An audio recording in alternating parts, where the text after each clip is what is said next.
सध्या खडकवासला धरणातनं 29,000 क्युसेक पाण्याचा विसर्ग सुरू आहे। त्यामुळे मुठा नदीचं पात्र दुथडी भरून वाहत आहे। नदीकाठावरचे रस्ते वाहतुकीसाठी बंद करण्यात आले, तर भिडे पूल सुद्धा पाण्याखाली गेलाय।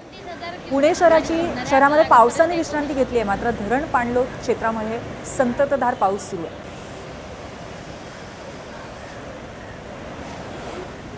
पुणे जिल्ह्यातील घाटमाथ्यावर अजूनही पाऊस सुरू आहे आणि त्यामुळे खडकवासला धरण साखळीत असलेले चारही धरणं 100% क्षमतेनं भरल्याचं पाहायला मिळतं आणि त्यामुळे खडकवासला धरणातनं पाण्याचा आहे तो विसर्ग सुरू करण्यात आलाय। बाबा भिडे पुलासमोर सध्या मी आहे। बाबा भिडे पूल आपण जर बघितलं तर तो पाण्याखाली गेलाय आणि मोठ्या प्रमाणात हा विसर्ग सध्या सुरू आहे। 29,000 क्युसेकनं हा विसर्ग सध्या सुरू आहे। काही वेळापूर्वी 26,000 होता आणि अजून हा विसर्ग वाढवण्याची शक्यता आहे, ती देखील वर्तवण्यात येत आहे। पुण्याच्या आजूबाजूच्या परिसरात जी काही धरणं आहे आणि घाटमाथ्याचा परिसर आहे तिथे मोठ्या प्रमाणात पाऊस पडल्यामुळे हा सगळा विसर्ग शहरात सोडण्यात येत आहे। पुण्यात मात्र पाऊस नाहीये किंवा अशा पद्धतीची कोणतीही पाणीक होणारी सिच्युएशन सध्या नाहीये।